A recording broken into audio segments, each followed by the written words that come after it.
Mantan Bupati Tabanan, Niputu Eka Wiryastuti menjalani sidang lanjutan di Pengadilan Tipikor Denpasar dengan agenda mendengarkan eksepsi dari kuasa hukum terdakwa terhadap dakwaan jaksa penuntut umum KPK.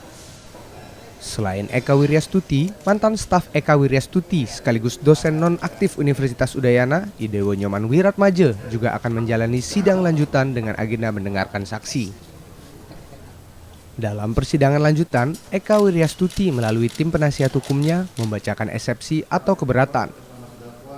Ada 3 nota keberatan. Pertama, mohon kiranya dalam proses peradilan ini jangan melabeling bahwa Eka Wiryastuti sebagai koruptor karena belum ada putusan yang berkekuatan hukum. Kedua, dakwaan jaksa adalah eroling personal karena Eka Wiryastuti sebagai bupati dan Wiratmaje sebagai staf ahli dalam melaksanakan tugas hanya bersifat koordinatif. Dan ketiga, gugatan tidak cermat. Eka Wiryastuti didakwa bersama-sama dengan Dewa Wiratmaje melakukan penyuapan jaksa dalam dakwaan tidak menyebutkan tempat suap dan jumlah suap. Sidang akan kembali dilanjutkan minggu depan dengan agenda tanggapan jaksa penuntut umum atas nota keberatan. Surat dakwaan jaksa penuntut KPK, Eka Wiryastuti terdakwa dikenakan dakwaan alternatif. Dakwaan pertama, pasal 5 ayat 1 huruf B, atau kedua, pasal 13 Undang-Undang Republik Indonesia nomor 31 tahun 1999 tentang pemberantasan tipikor, sebagaimana diubah dengan Undang-Undang Republik Indonesia nomor 20 tahun 2021 tentang perubahan atas Undang-Undang Republik Indonesia nomor 31 tahun 1999 tentang pemberantasan tipikor junto pasal 64 ayat 1 KUHP.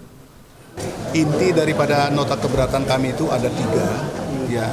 Yang pertama, mohon kiranya dalam proses peradilan ini jangan masyarakat melabeling bahwa saudara Eka Wiryastuti itu adalah koruptor, karena dia dilindungi oleh undang-undang hak asasi manusia.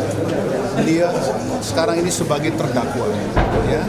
Jadi kalau sudah ada putusan yang berkekuatan hukum inkrah, apapun dia, apakah dia bersalah dan tidak, baru nanti labeling itu akan menjadi bagian dari dia. Itu yang pertama, ya. Lalu yang kedua, terhadap tuntutan dakwaan jaksa, itu yang pertama adalah error in persona, ya. Karena apa? Saudara Eka Wiryastuti sebagai bupati dan Dewa Wiratmaje itu sebagai staf ahlinya, itu di dalam melaksanakan tugas itu hanya bersifat koordinatif, ya.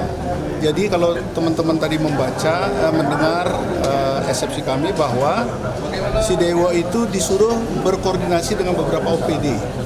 Nah, lalu kemudian koordinasi itu kalau ada tindak pidana yang dilakukan oleh saudara Dewa itu tidak bisa dibebankan kepada yang memberi koordinasi. Kalau itu menjadi bagian daripada dianggap perbuatan melawan hukum, maka sangat berbahaya Republik ini. Banyak pejabat-pejabat publik di Indonesia ini nanti akan bisa duduk sebagai pesakitan. Terdakwa Eka Wiryastuti menggunakan hak hukum sebagai warga negara. Saat ini sedang berproses dan bisa dihormati. Terdakwa Eka Wiryastuti memohon doa pada masyarakat Bali dan berharap proses hukum dapat berjalan lancar. Saya menggunakan hak hukum saya sebagai warga negara Indonesia dan itu wajib dilakukan, ya, supaya seimbang pemberitaannya.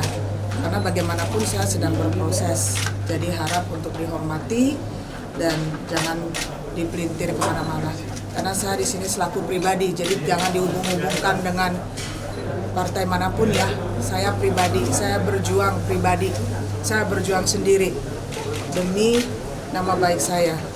Dan sekali lagi Satom Eva Hidayat, ya. Oke? Kadek Santosa, Kompas TV, Denpasar, Bali.